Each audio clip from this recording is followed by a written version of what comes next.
برادران اسلام، رب کائنات نے اس دھرتی کو بنایا، دھرتی بنانے پر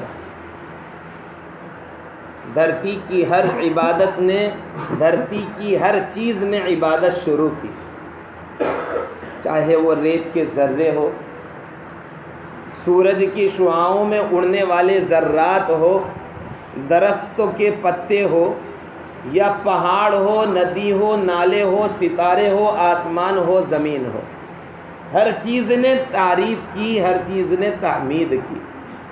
لیکن اس دھرتی پر اللہ نے ایک مخلوق کو پیدا کیا جو رب کریم کو پہچانے اور پہچان کر عبادت کرے، پہچان کر عبادت کرے۔ اس میں اللہ نے لاکھوں مخلوق پیدا کی، اس میں ایک ہے حضرت انسان، اور اس میں بھی وہ سب سے افضل جو ایمان لایا، اس میں بھی وہ سب سے افضل ہے جو ایمان لایا۔ ایمان والا اعلیٰ ہے، ایمان والا اولا ہے، ایمان والا آخر بھی ہے، اس لیے کہ اسی سے دنیا بنی ہے، اسی سے دنیا اجڑے گی۔ جب تک ہے کلمے والا دنیا کا نظام برابر، دنیا سے کلمے والا گیا دنیا کا نظام درہم برہم۔ یہ ایمان والوں کی شان ہے۔ میں نے ابھی قرآن کریم کی آیت مقدسہ پڑھی، 15ویں پارے کی، سورہ بنی اسرائیل کی، بنی انبیاء کی، وہ بنی اسرائیل جس کے توسل سے قریباً 40,000 انبیاء پیدا ہوئے، وہ ہے حضرت اسحاق علیہ السلام۔ کون ہے حضرت اسحاق؟ وہ حضرت ابراہیم کے لخت جگر، نور نظر، جگر کا ٹکڑا ہے۔ کون؟ اللہ نے انہیں برگزیدہ بنایا، اور وہ ابراہیم جسے اللہ نے خلیل کا لقب دیا، اور وہ اسحاق جس نے ابراہیم اور اسماعیل نے مل کر مسجد اقصیٰ کی سب سے پہلے تعمیر کی۔ پھر اثر نو سلیمان علیہ السلام نے، جو اسحاق علیہ السلام کی اولاد سے ہے، اسحاق و یعقوب کی اولاد سے ہے، انہوں نے پھر بہت ہی تعمیری کام کے اندر خرچ کر کے مسجد اقصیٰ کو ایک نور عطا فرمایا، ایک جلوہ عطا فرمایا، ایک اہتمام شان، وہ جو بولتے ہیں اس کا اسٹیٹس عطا فرمایا۔ وہ مسجد اقصیٰ کو یہودیوں نے، بنی اسرائیل کے جو بکھر گئے، اپنے دھرم سے ہٹ گئے اور مسلمانوں کے نبی محمد الرسول اللہ کے دشمن بن گئے، یعنی یہودی، انہوں نے اپنا ہیڈ کوارٹر، اپنا دار الخلافت بنانے کا، امریکہ کا کتا صدر، وہ جو ڈونلڈ ٹرمپ ہے، جو گیدڑ سے بھی زیادہ بدتر ہے، جس کے اوپر امریکہ کے کورٹ میں خود اس کے اوپر ریپ کے قریباً 70 کیس چل رہے ہیں، اس کے بیٹے پر ریپ کے کیس چل رہے، اس کے داماد پر وہ وہاں کی قانون کو توڑنے کے کیس چل رہے، اس کی بیٹی پر وہاں کے قوانین کو گرانے کے چکر میں کیس چل رہے۔ اس نے اعلان کر دیا کہ دارالخلافت مسجد اقصیٰ یعنی فلسطین رہے گی، وہ فلسطین جو صدیوں سے مسلمانوں کا خون لیتی آئی ہے، مسلمانوں کی قربانیاں لیتی آئی ہے، اور مسلمان اپنے جوانوں کو، اپنے بچوں کو، اپنے بڑوں کو، یہاں تک کہ عورتوں نے بھی اس کے اوپر اپنی جان نثار کر دی ہے۔ مسلمانوں، نہ تمہارے آنکھ سے آنسو ٹپکا، نہ تمہارا دل دہلا، کیا بات ہے، ایمانی غیرت کہاں گئی کہ تم مسجد اقصیٰ کو نہیں رو رہے ہو؟ یہ وہی مسجد اقصیٰ ہے جس کے اندر حضور علیہ السلام نے تمام نبیوں کی امامت فرمائی، تمام نبیوں کے امام بنے، آدم سے لے کر عیسیٰ تک سب نے میرے نبی کی امامت کو قبول کیا۔ یہ وہی مسجد اقصیٰ ہے جس کے بارے میں میرے آقا نے فرمایا کہ تم کہیں کا سفر نہ کرو لیکن 3 مسجدوں کے سفر کرو، مسجد اقصیٰ کا سفر، مسجد نبوی محمد الرسول اللہ کا سفر، اور بیت المقدس بیت اللہ یعنی کہ مسجد حرام کا سفر۔ ان 3 سفر کو جائز قرار دیا۔ وہ مسجد اقصیٰ آج مسلمانوں کو رو رہی ہے، مسلمان میں سلطان صلاح الدین ایوبی کو رو رہی ہے، طارق بن زیاد کو رو رو رہی ہے، محمد بن قاسم کو رو رہی ہے، وہ عمر ابن خطاب کو رو رہی ہے۔ کیا ان میں سے کوئی سپوت ایسا نہیں ہے جو عمر ابن خطاب جیسا جوش اور ولولہ رکھتا ہو؟ کیا ان میں سے کوئی مرد مجاہد ایسا نہیں ہے جو سلطان صلاح الدین ایوبی جیسی سوچ رکھتا ہو؟ کیا ان میں سے کوئی مسلمان ایسا نہیں ہے جس کے اندر محمد بن قاسم کا خون دوڑتا ہو، اس کی آنکھوں سے شرارے نکلتے ہو؟ وہ صلاح الدین ایوبی جس کے سامنے عیسائی کا چیلا، عیسائی کا چمچا، جس نے مسلمانوں کے حجاز کے قافلے کو، حج پڑھنے والے جانے والے قافلے کو لوٹا اور یوں کہا کہ بلا تیرے محمد الرسول اللہ کو بلا مدد کے لیے، محمد بن قاسم کو بلا جسے تو بلا سکتا ہے اسے بلا۔ میرے بھائیوں، اس کی سزا پر سلطان صلاح الدین ایوبی کھڑا ہوا، جس نے کئی سالوں کی مشقت کے بعد اپنوں سے لڑ کے، اپنوں سے جھگڑا کر کے، اپنوں کے روڑوں کو ہٹا کر عیسائیوں کو دندان شکن جواب دیا۔ اور اس وقت جب کہ مسجد اقصی فتح ہو گئی، سارے عیسائی شہزادے کھڑے ہیں، سلطان صلاح الدین ایوبی نے سب کو کرسیاں دی، لیکن وہ کتا، وہ مردود، وہ سور، وہ لعین جس نے یوں کہا تھا کہ بلا تیرے محمد الرسول اللہ کو، وہ محمد الرسول اللہ کو بلانے والا کتا جس نے چیلنج کیا تھا، سلطان صلاح الدین ایوبی نے ہر شہزادے کو کرسی دی اور دے کر یہ کہا کہ یہ مسلمانوں کی طرف سے امان ہے، پھر دوسرے شہزادوں کو پانی دیا اور پھر کہا یہ مسلمانوں کی طرف سے امان ہے۔ جب اس ملعون عیسائی کا نمبر آیا تو سلطان صلاح الدین ایوبی کی آنکھوں سے شعلے نکلے، شرارے نکلے، آگ نکلی، اور اس کی آگ نے اس عیسائی کو جلا کر راکھ کر دیا۔ اس وقت کے تاریخ نگار یہ لکھنے پر مجبور ہے ہم نے سلطان صلاح الدین ایوبی کی آنکھوں میں وہ شرارے دیکھے ہیں دشمن رسول کو جلانے کے لیے۔ سلطان صلاح الدین ایوبی اسے پہچانتے نہیں تھے، لیکن جیسے ہی وہ سامنے گیا ہے، حضرت سلطان صلاح الدین ایوبی اچھلے ہیں، کودے ہیں، اس کے گلے کو پکڑا ہے، اس کے سینے سے اسے چت کیا ہے اور کہا دیکھ محمد الرسول اللہ نے اپنے غلام کو بھیج دیا۔ کیا مسلمان اب بھی نہیں جاگے گا؟ کیا مسلمان اب بھی اپنے کام میں مشغول رہے گا؟ کل کا ایک دن تھا، ایک بابری گئی ہے، ہزاروں جا سکتی ہے۔ مسلمانوں کو گزشتہ جمعہ جھنجھوڑ کر گیا تھا، پھر بھی مسلمان یہ کہنے لگے، بعض تو مسلمانوں کی عقل پر مجھے افسوس ہوتا ہے کہ اس سے نماز نہیں ہوتی۔ ارے تم کہاں مفتی بن گئے، تم کہاں مولوی بن گئے؟ کس نے تمہیں کہہ دیا یہ لگانے سے نماز نہیں ہوتی ہے؟ پھر بک جاتے ہو مسلمانوں، بک جاتے ہو، کیوں اپنے ایمان کو بیچتے ہو، اپنے قرآن کے بیچتے ہو، اپنی دھرتی اور اپنے مذہب کو بیچتے ہو؟ مسلمان کبھی بھی غدار نہیں رہا، ہر زمانے میں، ہر شعبے میں، ہر خطے میں، ہر شہر میں، ہر ملک میں مسلمان وفادار نظر آیا ہے، اور مرتے دم تک جو محمد الرسول اللہ کا سچا کلمہ پڑھتا ہے وہ وفادار ہی رہے گا۔ جو غدار ہوگا، جس کے دل میں کھوٹ ہوگی، وہ غداری کرے گا۔ یہ کیا بات ہو گئی؟ بابری شہید ہو گئی، ہمیں کوئی فرق نہیں پڑتا۔ آج ایک بابری گرائی ہے۔ میں نے گزشتہ ہفتے کہا تھا آپ سے مجھے بات کرنی ہے بابری پر۔ میر بابر نے اسے تعمیر کروایا۔ ارے آپ کو معلوم ہے ایک جانور ہے، چاہے گائے ہو، بکری ہو، بیل ہو، کتا ہو، یہ سڑکوں پر گھومتے نظر آتے ہیں۔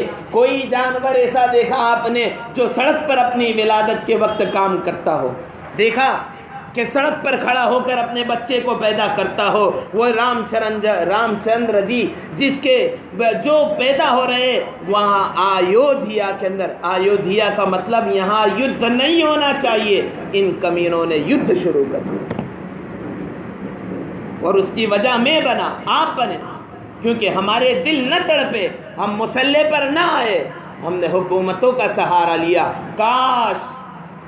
کاش مسجدوں کا سہارا لیتے، کاش مسلوں کا سہارا لیتے، کاش دعاؤں کا سہارا لیتے. الدعاء مخ العبادہ، دعا یہ ساری عبادتوں کی جڑ ہے. تم اس دعا کا سہارا لے کر، جیسے میرے آقا نے غزوہ بدر کے اندر 1000 کے لشکر کو دعا کے ذریعے سے تباہ و برباد کر دیا. جو سب سے بڑا اسلام کا دشمن، فرعون سے بھی بڑا، نمرود سے بھی بڑا، قارون سے بھی بڑا، شداد سے بھی بڑا، اور آنے والے عیسیٰ علیہ السلام کو سولی دینے والے. عیسیٰ علیہ السلام کو سولی نہیں دی، عیسیٰ علیہ السلام کو دینے کا ارادہ کیا. اللہ نے آسمانوں پر اٹھا لیا. ان کی ہم شکل انہی کے آدمی کو سولی دلوائی تھی. وہ یہی سمجھتے ہیں ہم نے عیسیٰ کو سولی دی. میرا قرآن شاہد ہے، میرا نبی شاہد ہے، عیسیٰ علیہ السلام زندہ ہے، وہ آنے والے ہیں. اسی کے انتظار میں 3 لوگ بیٹھے ہیں. مسلمان قرآن کی روح سے عیسیٰ علیہ السلام جو مریم کے بیٹے ہیں ان کے انتظار میں بیٹھے ہیں. عیسائی وہ بھی آنے کے انتظار میں، وہ جو رب کا بیٹا مانتے ہیں وہ بھی انتظار میں بیٹھے ہیں. ایک یہودی جنہوں نے اعلان کر دیا کہ یہ مسلمانوں کی جگہ جو ہے یہ یہودیوں کا دارالخلافت اور آفس رہے گا، ہیڈ کوارٹر رہے گا. موت آ جائے گی، قطرہ قطرہ بہ جائے گا، لیکن انشاءاللہ یہ مسلمان ایسا نہیں ہونے دے گا. انشاءاللہ بولنے میں بھی ڈرتے ہیں. افسوس ہے مسلمانوں، افسوس ہے مسلمانوں. انشاءاللہ بولنے سے تو مت ڈرو، ارادہ کرو. قطرہ قطرہ بہ جائے گا، بوٹی بوٹی نوچ لی جائے گی، لیکن مسجد اقصیٰ کے تحفظ کو کچھ نہیں ہونے دیں گے. یہ میرا حق ہے، آپ کا حق ہے، نبی کی شان ہے، ابراہیم کی شان ہے. خدا کا گھر ہے، وہ خدا کا گھر جس میں نبی نے امامت کروائی، جس نے نبی نے امامت کروائی، جس کے قریب 10,000 نبیوں کی قبر ہے. وہ مقدس جگہ جسے جنت کا ٹکڑا کہا گیا. یہودی کیسے راج کر سکتا ہے؟ ان کا منشا یہ ہے، ان کے پلان بن چکے. وہ کہاوت ہے نا، گھر کو آگ لگی گھر کے چراغ سے. آستین کا سانپ بہت ہے نا خطرناک ہوتا ہے، اسے پکڑنا مشکل ہوتا ہے. ایسا ہی کچھ ہوا ہے. سعودی حکمرانوں نے ٹرمپ کے ساتھ ساٹھا گھاٹ کر کے مسجد اقصیٰ کو حوالے کرنے کا فیصلہ کر لیا. لیکن ہندوستان اور بیرون ہندوستان کے غیور مسلمان ایسا نہیں ہونے دیں گے، ایسا نہیں ہونے دیں گے. یہ ٹاپک گزشتہ جمعہ کو مجھے بولنا تھا، لیکن گزشتہ جمعہ کو ابھی اس وقت جو کل ووٹنگ ہوا نا اس کے بارے میں بات کرنا بھی ضروری تھی. کیونکہ اب مسلمانوں کو جب بھی دنیا میں کوئی تبدیلی آئی ہے تو دنیا میں تبدیلی لانے کے لیے اللہ نے نبی کو بھیجا. اللہ نے نبی کو بھیجا.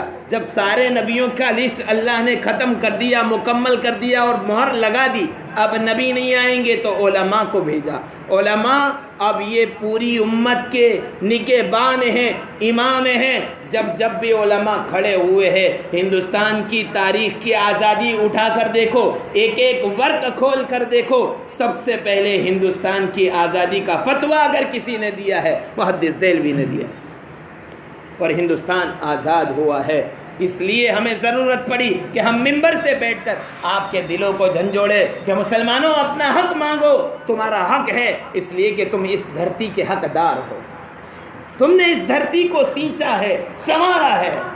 خود تلاش ہند میں جواہر لال نہرو یوں کہتے ہیں، تلاش ہند کتاب ہے، پڑھ سکتے ہو آپ، کہ ہندوستان ایک ایسا ملک تھا جسے کھانے کا ڈھنگ نہیں تھا. ہندوستان ایک ایسا ملک تھا جسے روشنی جلانا نہیں آتا تھا. ہندوستان ایسا ملک تھا جو کھانا پتوں پر کھاتے تھے. مغل سلطنت آئی، انہوں نے عمارتیں بنانا سکھایا. مغل سلطنت آئی، انہوں نے ہندوستانیوں کو چراغ جلانا سکھایا. انہوں نے کھانے کا سلیقہ سکھایا، انہوں نے عمارتوں بنانے کا سلیقہ سکھایا، اور ہندوستان کو سونے کی چڑیا بنا. یہ جواہر لال نہرو کی کتاب میں لکھا ہے، تلاش ہند میں ثبوت بھی دیتا. ہمارا حق ہے، پھر کیوں پیچھے ہٹتے ہو؟ پھر کیوں پیچھے ہٹتے ہو؟ وہ مسجد اقصیٰ بھی ہمارے ہاتھوں سے جا سکتی ہے، اور ایک بابری نہیں، ہزاروں بابری جا سکتی ہے اگر اب بھی سوتے رہے. یہ سونے کا وقت نہیں ہے، یہ جاگنے کا وقت ہے. میں ہمیشہ کہا کرتا ہوں، وہ قوم کبھی کامیاب نہیں ہوتی جسے سورج جگاتا ہے. وہ قوم ہمیشہ بامراد رہتی ہے، کامیاب رہتی ہے، کامران رہتی ہے، سربلند رہتی ہے، جو سورج کو جگاتی ہے۔ مسلمان اذان سے سورج کو جگاتا ہے، مسلمان اللہ اکبر کی فغا سے سورج کو جگاتا ہے۔ سورج کی طاقت نہیں ہے، جب اللہ اکبر کی صدا بند ہو جائے گی، سورج کی طاقت نہیں ہے کہ وہ نمودار ہو جائے۔ کیوں ڈرتے ہو؟ ہم حکومت کے آئین کو سامنے رکھتے ہوئے، حکومت کے قانون کو سامنے رکھتے ہوئے، حکومت کی تمام باتوں کو سامنے رکھتے ہوئے، اس کا النگھن نہ کرتے ہوئے ہم اپنی بابری مسجد کو حاصل کر کے رہیں گے۔ لیکن اس کا طریقہ یہی تھا، اس کا طریقہ جو کل گیا نا وہ یہی تھا۔ ہم اگر بٹن نہیں دبا سکتے تو یہ کیا اٹھائیں گے؟ بٹن دبانے میں تکلیف ہوتی ہے تو یہ کیا ہوتا ہے؟ وہ 15-20 نوجوانوں کو میں نے نکالا، میں نے کہا آج کے بعد میرے پاس مت آنا، تم لوگ مت آنا، مت کہنا علماء دعا کرو، مولوی دعا کرو، مت کہنا، مت رونا کہ تو اللہ ہماری کچھ نہیں سنتا۔ اللہ نے سنی ہے، حکومت کا پاسا انہی کے ذریعے سے بدلا ہے، بس تمہارے ذمہ اتنا کام دیا ہے کہ تم امانت کے ساتھ امانت دار لوگوں کو ووٹ ڈالو، پھر بعد میں آگے کا کام اللہ کے ذمہ چھوڑو۔ اتنا بھی نہیں کر سکے۔ ہم کیسے مسلمان ہیں؟ ہماری غیرت نہیں جاگتی۔ بہت دکھ ہوتا ہے۔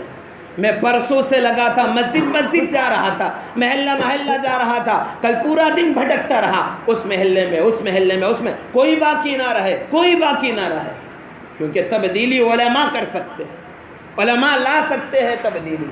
میری آواز جہاں تک پہنچتی ہے، جو مولوی سنتے ہیں انہیں بھی میں کہتا ہوں اب جگو، اس لیے کہ مولوی سو جائے گا تو امت قتل ہو جائے گی، اور مولوی جاگ جائے گا تو امت سرخرو ہو جائے گی۔ اس لیے مولویوں کو بھی جاگنے کی ضرورت، اور امت کو بھی مولویوں کا ساتھ دینے کی ضرورت ہے۔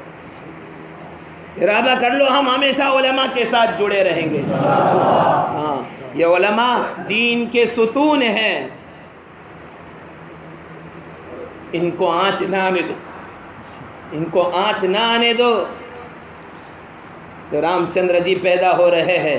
اس وقت جب بابری مسجد تعمیر نہیں ہوئی تھی، یہ لوگ 2 لاکھ سال کے اوپر جاتے، کوئی بھی 50 کے نیچے نہیں آتا۔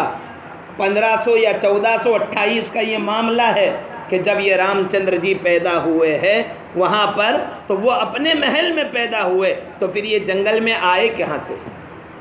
سوچنے والی بات ہے نا۔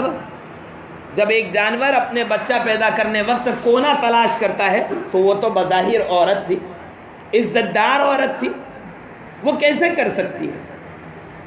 میرے بھائیوں، یہ تو انگریز جاتے جاتے یہ ہمارے درمیان اور ہمارے ہندوستانی بھائیوں کے درمیان یہ بات ڈال گیا کہ ہو سکتا ہے، اس انگریز رائٹر نے لکھا ہے، آج بھی انگلینڈ کے اندر میوزیم میں وہ انگریزی رائٹر کی کتاب موجود ہے، اس میں لکھا ہے ہو سکتا ہے یہاں پر رام جنمے ہو۔ بس اتنی بات ڈال کر چلا گیا، آپس میں ہندو مسلم جھگڑا کروا کر چلا گیا، کیونکہ اسے پتا تھا کہ ہندوستان کی سالمیت جب تک ہے، جب تک ہندو مسلمان ایک ہے۔ ہندوستان جب ٹوٹے گا جب ہندو مسلمان آپس میں لڑیں گے، وہ یہ کر کے چلا گیا۔ اب ہمیں جب ہم جانتے ہیں تو ہمیں ہمارے ہندوستانی بھائیوں کو سمجھانا ہے، ہمیں سمجھانا ہے کہ دیکھو بھائیوں، عقل سے کام لو، اور اللہ نے ان کو سمجھایا، عقل سے پردہ اٹھایا۔ یہ خود بولے الیکشن سے پہلے، یہ خود بولے ایگزٹ پول پہ نہ جاؤ، جس نے بسم اللہ بول کر ڈالا ہے، جس نے بسم اللہ بول کر بٹن دبایا ہے، اس کا مت وہیں گیا ہوگا جہاں اس نے ڈالا ہے۔ اس لیے کہ میرے آقا کا فرمان، بخاری کی روایت ہے کہ جب بندہ بسم اللہ الرحمن الرحیم پڑھ لیتا ہے، اللہ فرشتے سے کہہ دیتا ہے، حکم دیتا، کہتا نہیں حکم دیتا ہے، اے میرے بندے، میری نورانی مخلوق، میرے بندے نے میرے نام سے آغاز کیا ہے، جاؤ اس کا کام میں ہاتھ بٹاؤ، اس کے کام کی مدد کرو، اور وہ کام پورا ہوتا ہے۔ اور جو شخص بغیر بسم اللہ کے شروع کرتا ہے، اللہ کہہ دیتا ہے اس کی مدد کرنے کی ضرورت نہیں، یہ جہاں جاتا ہے اسے جانے دو۔ اب بتاؤ، غزوہ بدر میں فرشتوں کی مدد آئی، دشمن مرا، اگر کل بسم اللہ بول کر ڈالا تو دشمن ہارا؟ ارے بولو بھائی، ہارا؟ ہار جائے گا، ڈرو مت، ڈرنا صرف اللہ سے ہے۔ حکومت کا خوف دل سے نکالو، حاکم کا خوف دل میں ڈالو۔ وہ حاکم ہمارا ہے، کوئی ہمارا حاکم نہیں ہے۔ کیوں ڈرتے ہو میرے بھائیوں؟ میں جذباتی بیان نہیں کر رہا، میں اپنے دل کو جھنجھوڑ رہا ہوں کہ جب بھی موقع آئے گا سب سے پہلے میں اپنی جان کی بازی پیش کروں گا۔ یہ سب کریں گے پیش انشاءاللہ۔ ہندوستان کے قانون کو حفاظت کے ساتھ رکھتے ہوئے اپنی جان کی بازی لگانے کی باری آوے تو پیچھے مت ہٹنا بھائی۔ میں نے اپنے نوجوانوں سے کہا جب مسجد کی اینٹ گرائی جاوے، وہ جو ڈالنے نہیں جا رہے تھے نا، ووٹ ڈالنے نہیں، ان سے کہا جب مسجد کی اینٹ گرائی جائے تب دعا کے لیے مت آنا، جب قرآن جلایا جائے دعا کے لیے مت آنا، جب کسی میری ماں بہن بیٹی کا پیٹ چاک کر کے، حاملہ بیٹی کا پیٹ چاک کر کے اس کے بیٹے کو نیزے پر اٹھا کر آگ میں جلایا جاوے دعا کے لیے مت آنا۔ کل کہا ہے میں نے جوانوں کو کہا ہے، پریشان حال ہے امت، پریشان ہر طرف سے، چاروں طرف سے، چار دانگے عالم کے اندر قیامت کی تیاریاں شروع ہو چکی ہے۔ اس دن کہا تھا نا مولانا خلیل صاحب، چار دانگے عالم کے اندر یہ زلزلوں کا آنا، آپس سے محبتوں کا ختم ہو جانا، مسجدوں کے اوپر الگ الگ طریقے سے الزام تراشی کرنا، مسلمانوں کا حق چھین لینا، یہ قیامت کی نشانی ہے۔ آج تو بیٹی بھی اپنے گھر میں محفوظ نہیں ہے۔ یہ وہ دور ہے، قیامت کے دوروں میں لکھا ہے بیٹی بھی محفوظ نہیں ہوگی۔ باپ اپنی بیٹی کے ساتھ زنا کرتا ہے، 7 بچے پیدا کرتا ہے آسٹریلیا کے اور بندی بنا کر رکھتا ہے۔ میرے بھائیوں جگو اور اپنے نوجوان جو بے روزگار ہے انہیں روزی دینے کی کوشش کرو، ان کو آگے لانے کی، ان کے پیر کھینچنے کی کوشش مت کرو۔ ایک بھی مسلمان نوجوان بے روزگار نہ ہو، صبح کی نماز کے بعد اٹھ جاؤ اور اٹھنے کے بعد روزی کی تلاش میں نکل جاؤ۔ میرے رب کی قسم اگر نہ ملے تو میرا گریبانہ کر پڑے، لیکن نماز کے ساتھ، دعا کے ساتھ، عبادت کے ساتھ، اللہ کی وحدانیت کو دل میں لینے کے ساتھ پھر تلاش کرنے کے لیے نکلنا، شک میں مت نکلنا، ورنہ کچھ نہیں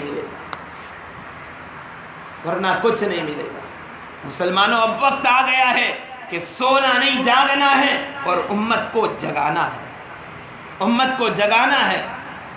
بہت سو لیا، بہت آرام کر لیا، اے سی میں بہت سوئے، بہت آرام کرا، قالینوں کے اوپر بہت ہی ہم نے تکیے لگا لیے، اب تکیوں پر ٹیک لگانے کی نہیں، اب ہمیں شانہ بشانہ مل کر ہمارے دشمن سے مقابلہ کرنے کی ضرورت ہے۔ یہ مسلمان سب روے رات میں اللہ مسجد اقصیٰ کے تحفظ کر، یہ سارا مسلمان کا مجمع روے، میں بھی رو۔ مسجد اقصیٰ کون سی مسجد ہے جو پہلا اسٹیشن اللہ کے ہاں جانے کے پہلے، نبی علیہ السلام کا جو پہلا اسٹیشن مسجد حرام سے مسجد اقصیٰ، یہ پہلا اسٹیشن تھا۔ یہاں پر معراج یعنی آرج یورج اعراج، چڑھنا، کل کا زینا، آج کے ٹاپک کے حساب سے اس کو کہتے ہیں یہ ایکسیلیٹر۔ آپ نے دیکھی ہوگی نا مولوں میں، یہ ریلوے اسٹیشن پر ایکسیلیٹر سیڑھی لگائی ہوئی ہے، وہ خود بخود چلتی ہے۔